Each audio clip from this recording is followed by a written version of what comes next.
बुर्ज सरतान cancer 2026 आपके लिए मामूली महीना नहीं, यह तल्लकात, मकाम और साथी तब्दीली का महीना है।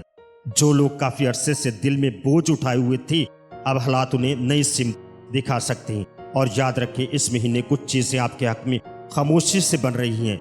ये वक्त है संभलने का, बढ़ने का और अपनी कदर पहचानने का। अस्सलाम वालेकुम वीवर्स, मैं हूं आपका अपना एस्ट्रोलॉजर मोहम्मद सत्तार बाकर। बुर्ज सरतान कैंसर मई 2026 आपके लिए कैसा रहेगा? तो बुर्ज सरतान वालों के लिए मई का आगाज समाजी तल्लकात, दोस्तों, मंसूबों और मुस्तकबिल की उम्मीदों के साथ होता है, क्योंकि सारा शम्स बुर्ज सौर में आपके 11वें घर पर असर दे रहा है। और 3 मई को सारा तारत भी बुर्ज सौर में दाखिल होगा, जिससे दोस्तों, नेटवर्क, सोशल राब्तों, टीम वर्क और नए मंसूबों में तेजी आएगी।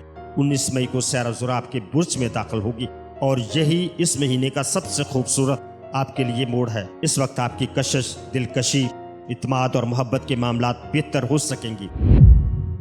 इसी दिन सारा मरीख बुर्ज चौसा में दाखिल होगा, जो आपके चार्ट के 12वें घर को असरात देगा।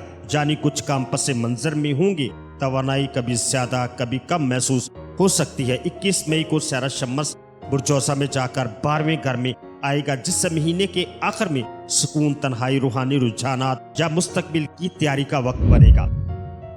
अब आपकी मोहब्बत और तल्लकात की बात करें तो ये महीना मोहब्बत के लिहाज से खास है।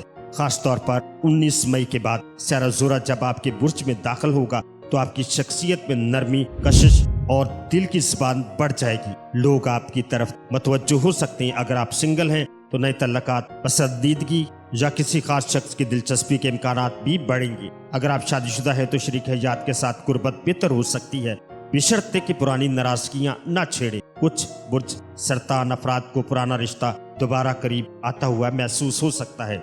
इस बार दिल की बात नरम लहजे में करें, असर ज्यादा होगा।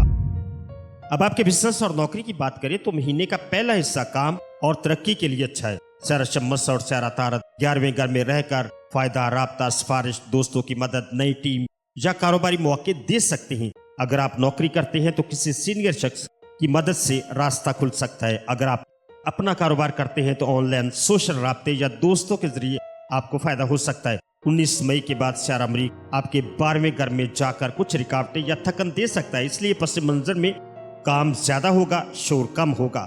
21 मई के बाद जल्दी नताइज न चाहें, प्लानिंग जारी रखें। इस महीने के पहले 18 दिन आपके लिए ज्यादा फायदेमंद हैं, इसलिए इनसे फायदा उठाएं। अब घरेलू और शादीशुदा खवातीन की बात करें तो 19 मई के बाद घर के मामलात बेहतर होने के आसार है। सारा ज़ोर आपके बुर्ज में आकर घर में खूबसूरती, नरमी, मोहब्बत और सजावट का रुझान बढ़ाएगा। हाउसवाइफ खवातीन के लिए ये वक्त जाती खुशी, कपड़ों, घर की तरतीब, बच्चों की तवज्जो और अपने इत्मीनान को वापस लाने का है। घर में अगर कुछ अरसे से सर्द माहौल था तो अब बेहतरी आ सकती है।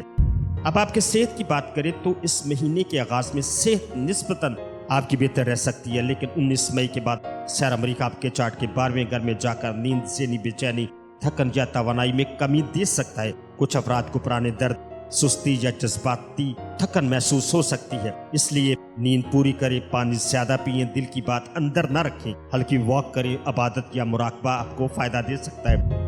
अब आपके सफर की बात करें तो महीने के पहले हिस्से में दोस्तों या काम के सिलसिले में सफर बन सकता है। 19 मई के बाद सफर की ख्वाहिश होगी, मगर थकन भी महसूस हो सकती है। बैरून मुल्क मामलात रखने वालों के लिए पस मंजर में पेशरफ्त हो सकती है, खास तौर पर कागजी काम या राब्तों में। अचानक सफर भी मुमकिन है, मगर आराम का खास ख्याल रखें। तो बुर्ज सरतान वालों के लिए मई 2026 आपको 2 तोहफे दे सकता है। पहला मोहब्बत और कशिश, दूसरा अंदरूनी सुकून और नई तैयारी। जो लोग खुद को भूल गए थे वो दोबारा खुद को पा सकते हैं। ये महीना कहता है अपनी कदर पहचानो, अब वक्त है तुम्हें आगे लाने का।